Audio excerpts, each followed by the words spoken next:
Hey everybody, how's it going? Today I'd like to talk a little bit about industry jargon and how you can really screw your customers by using industry jargon rather than speaking to them like normal people. It's really difficult to teach something if you forget what it's like to be new. It's why in most of my videos, even 5 and 6 years in, I'm still explaining how a short circuit works. I'm still explaining how a DC to DC boost circuit works. I'm still explaining the one-wire circuit 5 years in because I don't know where you're going to start in my video. Maybe you're going to start in my first videos where I explain everything. Maybe you're going to start on this one. And I don't want you to be discouraged because I'm talking all this crap that you don't understand. And it's something that I realize when I speak to my own customers. When I'm speaking to my customers, they don't know what any of this stuff means. They only know how long is it going to take, how much is it going to cost, how reliable is it going to be, and is this worthwhile to do? Those are the 4 things that they're concerned with, and it's my job to answer those concerns. Is it worth doing?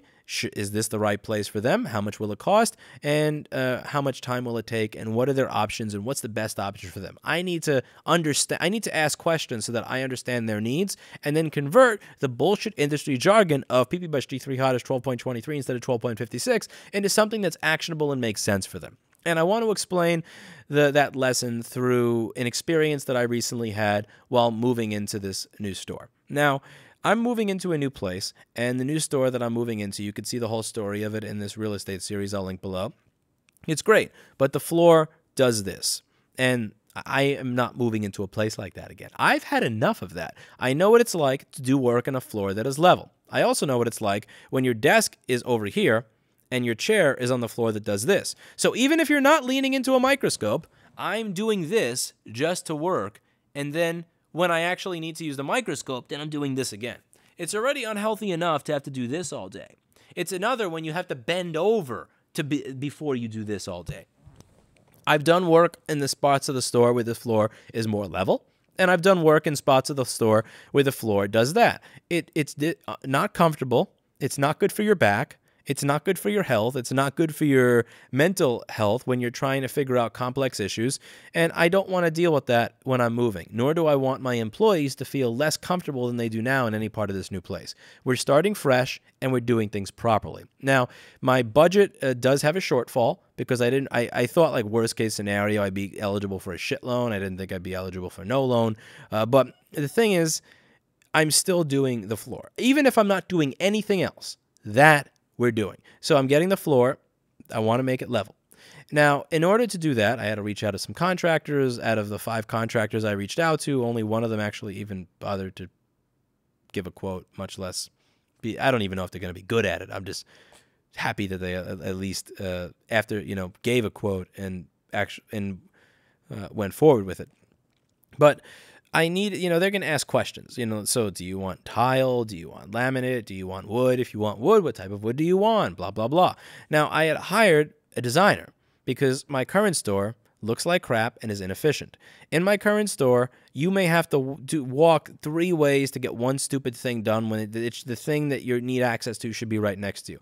It also looks aesthetically terrible. And since we're starting from scratch, this is not something I'm not going to set up from scratch again. I'd like to do it right the first time. So I got a designer. A lot of people thought I was a dumbass for paying to get a designer to help out with this type of stuff. Again, this was also back when I thought there'd actually be a real budget for this project, but I digress. I got a designer, and the designer was supposed to tell us where people should go, shadow us for a while, see how we do work, see who should be near where, what stuff should be centralized, what stuff should be in the corners, and just correct the mess that I created because I'm bad at organization. And also just make the place look nice because, again, the place I have now looks like shit. A big part of that is because I don't know how to make things look nice.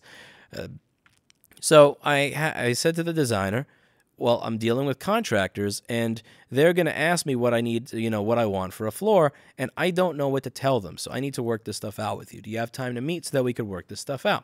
So I have a meeting, and in the process of the meeting, in order to really understand what bothered me about this meeting, I also have to explain what was going on with the lease negotiations. So in New York City, when they write you a commercial lease, it is standard for them to write you a lease that completely screws over the tenant. You need to hire a lawyer to go through it because it is absolute ridiculous garbage. Crap like we could kick you out if you bring a bicycle into your office in your store. Just dumbass, stupid crap that should not be there. Like you can't have a goldfish kind of crap. So I have an attorney, and my attorney is working with me on the lease. Now, at some point, she said, oh, ask your architect about the CO. And I said, well, what does that mean? I need to understand what questions am I asking? And she said, the CO says restaurant and eatery. Ask her about that use. So I forwarded the emails from my attorney to my architect. And my architect said, we did some recon and found out that we would technically need to change the description of the use from eating and drinking to stores. This would mean we need to create an Alt1 filing with the DOB. Depending on the scope of work we land on, the building might require you file, but if the building doesn't require it, it's possible to not file the change of use. So the way, okay, you have to change the description from eating and drinking to stores. So now, in my mind, that in my non-real estate, non-construction, non-architecturally oriented mind, because I fix computers and phones for a living, I think, oh, so I just have to log in and like edit something. It's like editing my location on a vBulletin form. Okay, I have to make a file with the filing with the city. So, when I had to get my license, I had to submit papers and pay $350. So I figured worst case scenario, I pay $350 to change this filing because it's in New York City and everybody's palms have to be greased in order for anything to get done in this bureaucracy. Maybe I have to pay a few $100 for a filing. No big deal. And I move on and sign the lease. Also, at this point, I'm a bit tired of working back and forth with the attorney. Every time she brings something up, I'm pretty sure I'm paying $4.75 an hour for that. My attorney had not been updating me on billable hours. She had been nitpicking every single section of this lease, and it was been 2 weeks in. I just figured my architect doesn't think it's a big deal. Let's move on. So I make it to the architect's office, and I'm about to have a discussion about, what are we doing for the floor? Like, is this tile, laminate, wood? If it's wood, what type of wood? Because I'm not going to be doing much work here. The only construction that I plan to do at this point is the floor, and I just need to know what to tell the contractor. And she says, okay, well, these are the types of floors. Now, if this is what you want to do, you may have to do this filing because the C of O says eating and drinking. And if you want to file that you're going to do the floor, if you want to file this type of thing, then you're going to need to create this Alt1 filing, and that's going to cost about $20,000. This is the point at which I lost my shit in the architect's office. I actually sent her an apology email after the fact saying my apologies for being earlier today. Being in the room with negative, sad people is aggravating, and I realized I had been doing that to you for 20 minutes. That was not your problem. Thank you for answering my questions. And I almost kind of wanted to backpedal that a little bit afterwards. So just to give you an idea as to why I lost my mind there in the meeting with this architect, and I just said, what the fuck? No way in hell. That's fucking crazy. Is because I was having a conversation earlier on about whether or not this mattered. I was in the middle of a lease negotiation, and my attorney said, ask your architect what this means if this is important. And my architect said, oh, yeah, you may have to edit this little thing, and we may have to make this one filing. But you never mentioned this $20,000 price point. And the reason that this drove me nuts is because of the cost of the project. So this one design firm had, I think it was a down payment of about like $3,000 or $3,200 or something. I forget exactly what it was. It was about $6,000 or $7,000 for the design services, and the drawings and the picking stuff out and where do people go and organizing it for maximum efficiency and all that. So I'm paying you for about $6,000. Now there's another service that I may require that is going to cost 3 times as much as what I'm currently paying you, so 300% as much. And you don't think it's worth mentioning a price in that email to me? At all? So,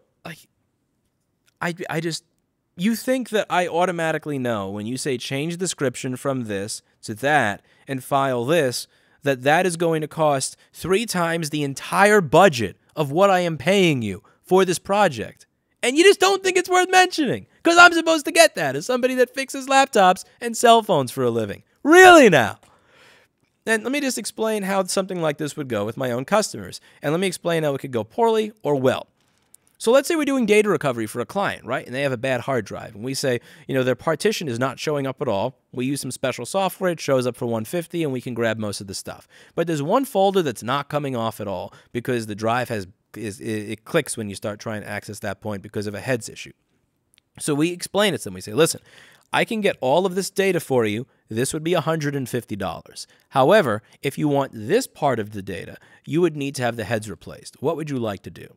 And they say, well, let's do heads replacement. And I go, okay, cool. And I shake on it. And then they show up and I say, that's going to be $900. They would flip out and punch me in the fucking mouth. Why would they do that? Why would the client punch me in the mouth? Because I said it would be $150, but if you want this other thing, you need heads. Now, a customer could technically Google, what is the average price that businesses in New York City charge for heads replacement? What is heads replacement? What do heads do in a drive? And he could have asked what that costs, but he didn't because he trusted me. He trusted me to not fuck him. He knew that I presented him with a budget of $150, and he said okay to it, but now I'm saying this other thing. He would kick me in the teeth, rightfully so. Now, what we actually do at our business is something more like this. Hey, this is what the data we can get for the $150 that you approved.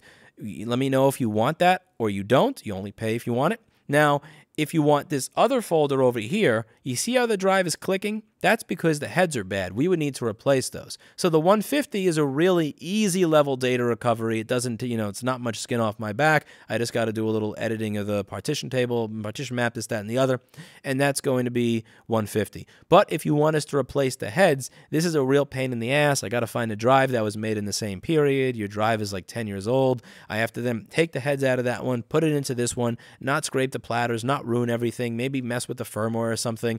That process has to be done in a clean room, and that's going to be $900. So if you're okay with this amount of data, it's $150. If you're not okay with it, you can either pay nothing for the data recovery and receive it back as is, or you can pay the $900 and have us do this properly. What would you like to do? Here's why it would cost more to do it this way. Here's what you get with each of your options, and you know all of that before you start spending money. The reason I explain it that way is because if the client's budget was originally $150, and that's what it is, shouldn't I mention to them if something else is going to be 500 to 600% of the original budget of the original service they came for? Don't you think it's worth mentioning that to them so that they don't lose their mind? I think it is. I don't assume that a customer understands what heads replacements are. The same way that if a customer shows up with, let's say they think they have a backlight fuse problem, but their SMC actually has an internal short on SMC lid and it's keeping SMC lid low, I don't tell the customer if it's it's going to be $100 to replace your fuse, and then call them back and go, oh yeah, you actually had an SMC issue, but we fixed it, and then charge them $325 when they come in. Replacing an SMC is infinitely more difficult than replacing a single surface mount fuse. Replacing the backlight fuse doesn't even require you unscrew the board. Replacing an SMC is, it sucks. You got to find a board that has the right one. You have to pray that it works. You have to reball it, put the 96 little balls there. You got to take the whole board out. Pain in the ass. I don't expect the customer to understand that. I need to tell them. And the reason that I need to tell them that is because their original budget was $100 and this is $300. Now, if I say, okay, yeah, we replace your backlight fuse, and by the way, you may need to have, let's say, a rubber foot or something replaced. This thing's like $1 or $2, $5. Technically, I should be telling them of that additional cost that may show up. But even if I don't tell them the additional cost, it may slide. I may not have to mention that up front because it's 5 to 10% of the total price of the repair. If a customer has a board fixed, and then after the board is fixed, they also need the hard drive cable, I can have a conversation about that. And let's say I don't mention price, I fuck up and I don't mention price, I may still be able to get away with it at checkout because the hard drive cable costs 10% the cost of the overall repair. It's a negligible expense. But I can't come back to somebody and tell them, due to industry jargon that I did not properly explain to you, you are going to have to spend 3 to 9 times your original budget because I didn't explain it. I don't think that's okay. I think that that is something that is really nasty shit.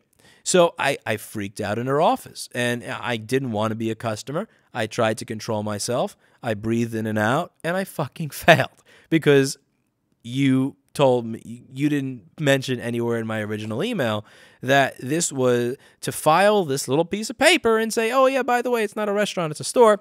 That would cost me $20,000 fucking dollars.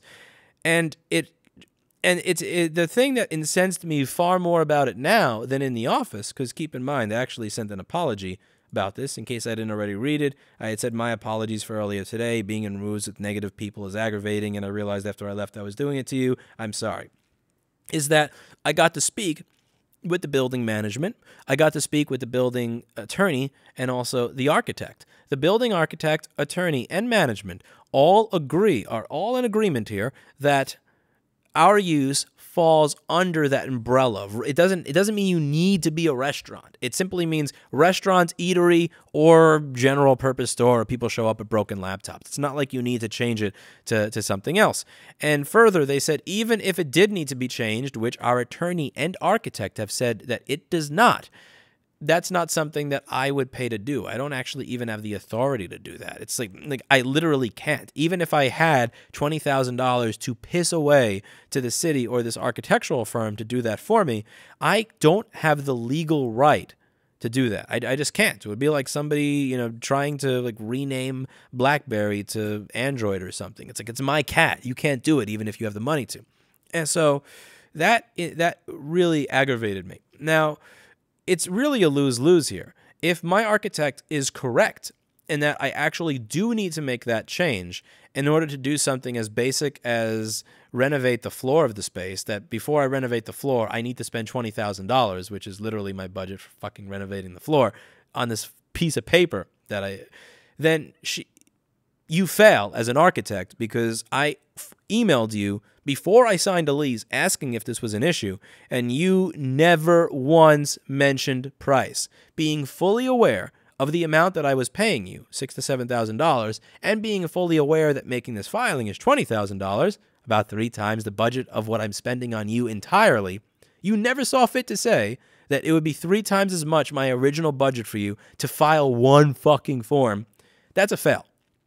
If the building architect, building attorney, and building board are right, and that I don't have to make this change in the CO, that it's totally fine as is, as it has been for the past 20 or 30 years for everybody else who's rented it, then you fail, because not only did you give me a heart attack with this $20,000 form, but you also didn't even inform me right to begin with.